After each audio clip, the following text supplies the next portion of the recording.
26 de agosto de 1346. En un campo embarrado cerca de Crécy, Francia, 9.000 ingleses exhaustos están a punto de enfrentarse a 30.000 de los mejores caballeros de Europa.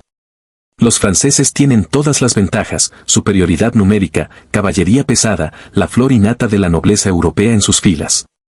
Están tan confiados que los nobles franceses discuten entre ellos para decidir quién tendrá el honor de matar al rey inglés. 4 horas después, 1.500 nobles franceses están muertos, incluidos príncipes, duques y reyes. Los ingleses perdieron 40 hombres. No 400, 40. La era del caballero acorazado, 500 años de dominio militar, terminó en una sola tarde, aniquilada por campesinos armados con palos y cuerdas. El rey ciego de Bohemia cargó directamente hacia la muerte porque se negó a perderse la matanza. Los caballeros franceses pisotearon a sus propios aliados al intentar huir. Los ballesteros genoveses fueron masacrados por los mismos nobles franceses que los habían contratado. Durante semanas, los cuervos engordaron tanto comiendo carne noble que apenas podían volar. Esta es la batalla de Crécy, donde la guerra medieval murió en el barro, donde el ideal de nobleza a través del combate fue destruido por arqueros plebeyos, y donde la guerra de los 100 años realmente comenzó con la derrota más humillante de Francia. Al final de este relato, entenderás cómo un arma que costaba 10 chelines destruyó armaduras valoradas en 1.000 libras, por qué los caballeros franceses asesinaron a sus propios mercenarios en plena batalla, y cómo la carga suicida de un rey ciego se convirtió en una de las muertes más nobles y locas de la historia militar. Eduardo III de Inglaterra acababa de desembarcar en Normandía con unos 15.000 hombres, reclamando el trono francés por derecho de su madre. Había arrasado el norte de Francia en lo que se conocía como una chevauchée, una especie de vandalismo autorizado destinado a demostrar que el rey francés no podía proteger a su pueblo. Los ingleses acababan de saquear Caen y trataban de huir hacia Calais, controlado por Inglaterra, cuando el ejército francés por fin los alcanzó. Felipe VI de Francia había reunido el ejército más grande de la cristiandad, entre 30 y 35.000 hombres, incluidos 12.000 caballeros pesadamente acorazados montados en corceles también protegidos por armadura. No eran simples soldados, era toda la nobleza de Francia, además de reyes y príncipes aliados de toda Europa. El Sacro Imperio Romano Germánico envió tropas, el rey de Bohemia llegó con toda su corte, y hasta los moravos enviaron caballeros. Era como una versión medieval de los Vengadores, y todos querían sangre inglesa. Los caballeros franceses eran los tanques de la guerra medieval.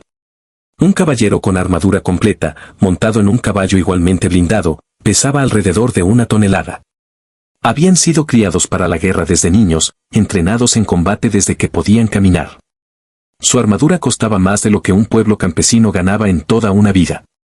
Durante 500 años, las cargas de caballería pesada habían decidido las batallas europeas. La infantería existía para ser aplastada, los arqueros eran simples molestias. Los verdaderos hombres, los nobles, luchaban a caballo con espada en mano. Eduardo III sabía que estaba perdido, superado 3-1, exhausto tras semanas de saqueos y con pocas provisiones. Pero tenía algo que los franceses despreciaban, 5.000 arqueros galeses e ingleses, en su mayoría campesinos y criminales que habían practicado con el arco desde niños, porque la ley inglesa lo exigía. Todos los domingos, después de misa, los hombres debían practicar tiro con arco. Era literalmente ilegal jugar a otros deportes y podían estar entrenando con el arco. El arco largo era un arma simple, una vara de madera de tejo de casi 2 metros. Nada sofisticado, pero en manos entrenadas era devastador. Estos arqueros podían disparar 12 flechas por minuto a un blanco a más de 200 metros, un proyectil cada 5 segundos con precisión a la distancia de 2 canchas y media de fútbol.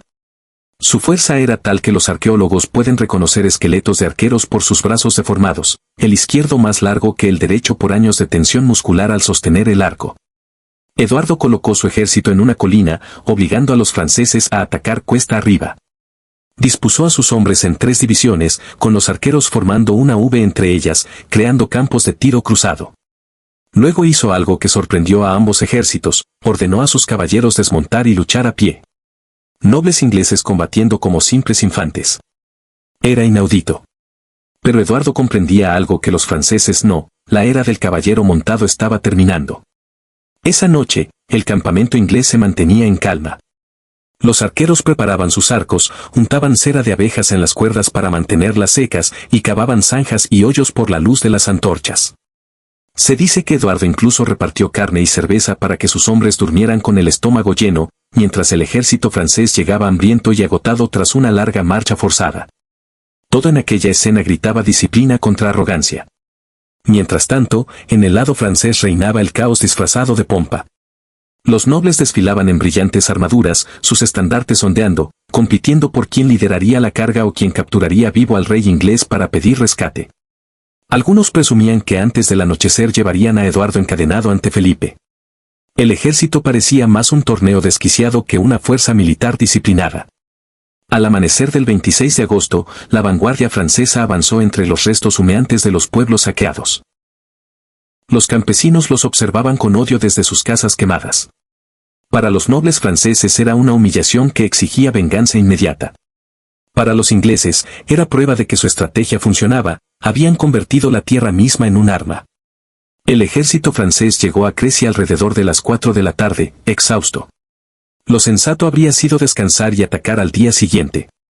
Felipe VI lo ordenó, pero la nobleza no conocía la paciencia ni la táctica. Veían al enemigo en la colina, cansado y en minoría, y solo pensaban en gloria.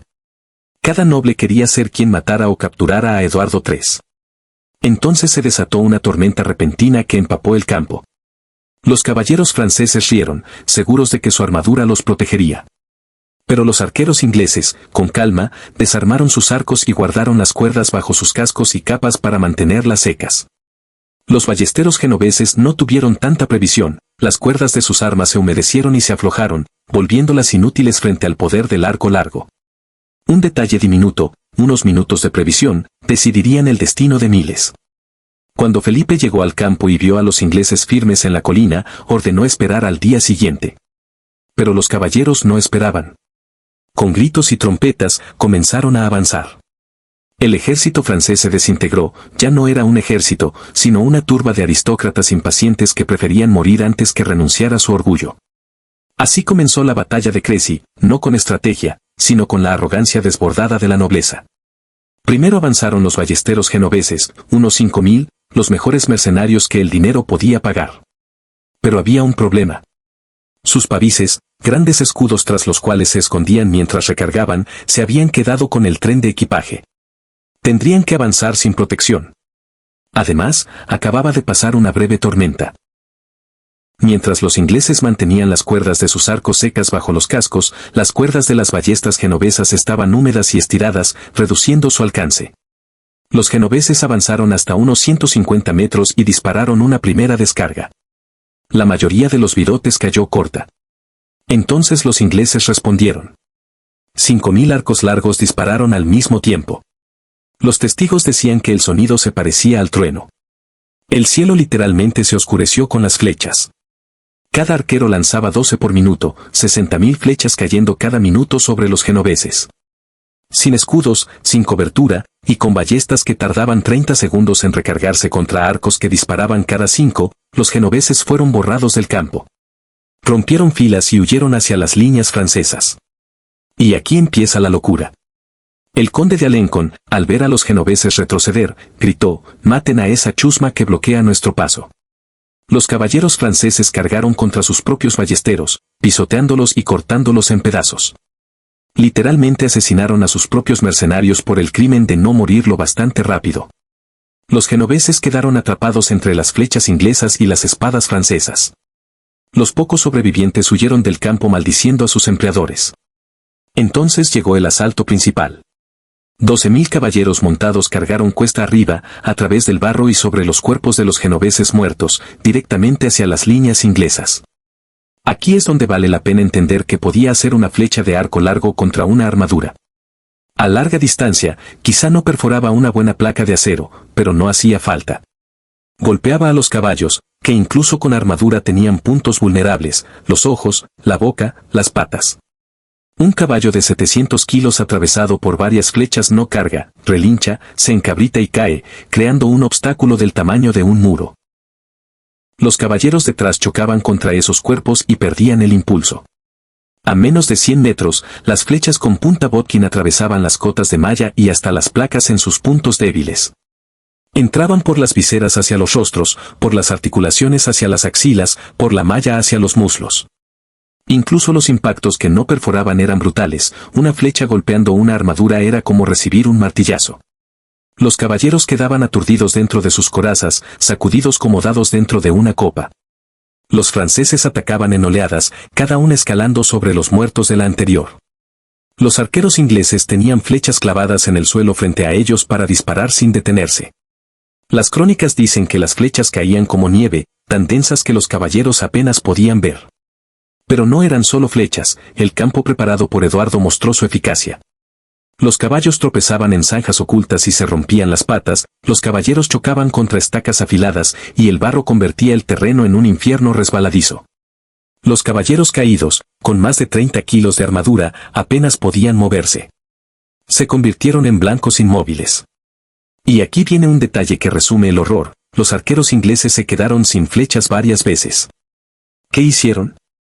Corrieron hacia el campo, arrancaron las flechas de los cuerpos de los caballeros franceses muertos o moribundos y las volvieron a disparar. Los franceses estaban siendo asesinados con su propio sufrimiento reciclado. Entonces aparece el protagonista más trágico, el rey Juan de Bohemia, ciego desde hacía una década. Cuando escuchó que la batalla estaba perdida, dijo, el rey de Bohemia no huye del combate. Ordenó a sus caballeros atar las riendas de sus caballos a las suyas para guiarlo hacia la lucha. Quería asestar al menos un golpe con su espada antes de morir. Este monarca ciego de 50 años cargó directamente contra las líneas inglesas, blandiendo su espada contra sonidos y sombras. Él y sus caballeros fueron abatidos de inmediato. Cuando hallaron su cuerpo, seguía atado a los cadáveres de sus compañeros, los ojos abiertos, la espada aún en la mano. Había cumplido su deseo, golpear al enemigo antes de morir. El hijo de Eduardo III, el príncipe negro, quedó tan conmovido por su valentía que tomó el emblema personal de Juan, plumas de avestruz con el lema ICH-10, yo sirvo, que todavía hoy es símbolo del príncipe de Gales. Al caer el sol, los franceses habían cargado 16 veces. 16 oleadas de nobleza arrojándose a la carnicería. Cada carga era más caótica que la anterior. Los nobles se peleaban entre sí por estar al frente, por ganar gloria, solo para morir en el barro como todos los demás. El propio Felipe VI cargó en la última oleada. Su caballo cayó bajo él, una flecha le atravesó la mandíbula, y su guardia personal tuvo que arrastrarlo fuera del campo mientras intentaba volver al combate. La oriflamme, la bandera sagrada de Francia que se creía garantía de victoria, quedó abandonada en el fango. Cuando cayó la noche, los ingleses no podían creer que habían ganado. Se quedaron toda la noche en posición, matando a cualquier francés herido que se moviera. Sin flechas, usaron cuchillos, martillos y estacas para rematar a los caballeros caídos. Campesinos ingleses golpeando hasta la muerte a nobles franceses con palos. Cuando amaneció el 27 de agosto, la magnitud de la masacre quedó clara. La flor de la nobleza francesa yacía muerta en el barro, el conde de Flandes, el conde de Blois, el duque de Lorena, el conde de Alencon, el conde de Sancerre, más de 1500 nobles muertos, 11 príncipes y miles de caballeros menores. Los genoveses que no habían huido estaban todos muertos, muchos por manos de sus propios empleadores. Las bajas inglesas, 40 hombres, solo 2 caballeros. Un caballero inglés por 750 nobles franceses. El desequilibrio fue tan grande que los cronistas de la época pensaron que era obra divina. Pero la explicación era más simple, el arco largo había vuelto obsoleta a la caballería pesada en una sola tarde. Y lo más devastador no fueron solo las muertes, sino quienes murieron. La guerra medieval solía centrarse en capturar nobles para pedir rescate. Era un acuerdo de caballeros, no se mataba a quien valía dinero. Pero en Crécy, los arqueros ingleses, hombres comunes sin respeto por los códigos de caballería, simplemente mataron a todos. Acribillaron con flechas los rostros de duques y condes sin saber ni importarles quiénes eran. El impacto psicológico en la nobleza europea fue enorme. Durante 500 años, ser caballero significaba ser militarmente superior, tener sangre noble bendecida por Dios. Crécy demostró que un campesino galés con un arco podía matarte tan fácilmente como otro caballero. La superioridad militar no venía de la sangre, sino de la tecnología y la táctica. El orden social entero de la Europa medieval se tambaleó. La escena posterior fue grotesca, tantos nobles muertos que no quedaban suficientes personas de su rango para enterrarlos. Los cuerpos quedaron pudriéndose durante días. Cuervos y lobos devoraban carne principesca. Los campesinos locales despojaban los cadáveres y encontraban riquezas suficientes para cambiar sus vidas. La armadura que no pudo salvar a sus dueños fue fundida y vendida. El ejército inglés, exhausto y atónito por su victoria, continuó su marcha hacia Calais. Dejaron atrás un campo tan cubierto de cadáveres nobles que los aldeanos lo llamaron el campo del paño de oro, por la riqueza de los tejidos en los muertos. Durante años, los campesinos que araban el terreno seguían desenterrando huesos de nobles y restos oxidados de armaduras. Francia quedó en shock. La pérdida de tantos nobles en un solo día creó un vacío de poder. Regiones enteras quedaron sin señores. Los sistemas administrativos colapsaron. El ejército francés tuvo que ser reestructurado desde cero, comenzaron a reclutar más ballesteros, formaron sus propias unidades de arqueros y, lo más humillante, copiaron las tácticas inglesas de pelear a pie. La batalla de Crécy cambió la guerra para siempre. El dominio del arco largo hizo que los combates se volvieran de largo alcance. Las cargas gloriosas de caballería desaparecieron. La guerra se volvió cuestión de posición, preparación y potencia de fuego más que de valor o habilidad con la espada. La romántica idea del combate caballeresco murió en el barro. Pero Francia no aprendió enseguida. 10 años después, en Poitiers, repitieron exactamente el mismo error, cargaron contra arqueros ingleses apostados en una colina, con el mismo resultado, otro rey capturado, miles de nobles muertos. Tardaron casi un siglo en aceptar que los arqueros campesinos valían más que los caballeros nobles. Las consecuencias sociales fueron aún más profundas. Si los campesinos podían destruir a los caballeros, ¿qué significaba eso del derecho divino de la nobleza? Si criminales galeses podían matar príncipes, ¿qué justificaba el sistema feudal? Crécy no solo mató nobles franceses, mató la idea de que la sangre noble equivalía a superioridad militar. Los arqueros ingleses se convirtieron en las tropas más temidas de Europa. Pero, irónicamente, su dominio fue temporal. El arco largo requería toda una vida de práctica, no se podía improvisar un arquero. Cuando llegaron las armas de fuego, que cualquier campesino podía aprender a usar en un día, el arco largo también se volvió obsoleto. El arma que mató a la caballería fue, a su vez, asesinada por el progreso. El rey ciego de Bohemia se convirtió en leyenda. Su carga suicida fue vista como la última expresión pura del honor caballeresco, elegir una muerte segura antes que huir, querer dar un golpe más por la gloria incluso en la oscuridad. Su muerte simbolizó el final de una era en la que la nobleza significaba algo más que riqueza, una época en la que el honor importaba más que la supervivencia. Los historiadores militares modernos estudian Crécy como una revolución en el arte de la guerra. Demostró que la tecnología y la táctica vencen a la cantidad y al valor, que las posiciones defensivas bien preparadas superan a las cargas de caballería y que el fuego disciplinado vence a la destreza individual. Todos los principios de la guerra moderna se mostraron en ese campo embarrado de 1346. Y la imagen más duradera de Crécy es esta: los caballeros franceses, la orgullosa nobleza del reino más poderoso de la cristiandad, pisoteando a sus propios aliados en su desesperada carrera por morir gloriosamente, mientras campesinos ingleses los abatían con calma como en una práctica de tiro. El conde de Alencon, que había ordenado la masacre de sus propios ballesteros genoveses, murió segundos después con una flecha en el rostro. Los franceses mataron a más de los suyos de lo que los ingleses perdieron en total. Los cuervos que devoraron los cuerpos nobles engordaron tanto con carne principesca que apenas podían volar, se arrastraban de cadáver en cadáver, demasiado pesados para levantar el vuelo. Era la metáfora perfecta, incluso los carroñeros estaban saciados por la muerte de tanta nobleza. Hoy, un pequeño monumento marca el campo de Crécy. Los autobuses turísticos rara vez se detienen. La mayoría nunca ha oído hablar de él. Pero aquel 26 de agosto de 1346, en aquella ladera embarrada, terminó el mundo medieval.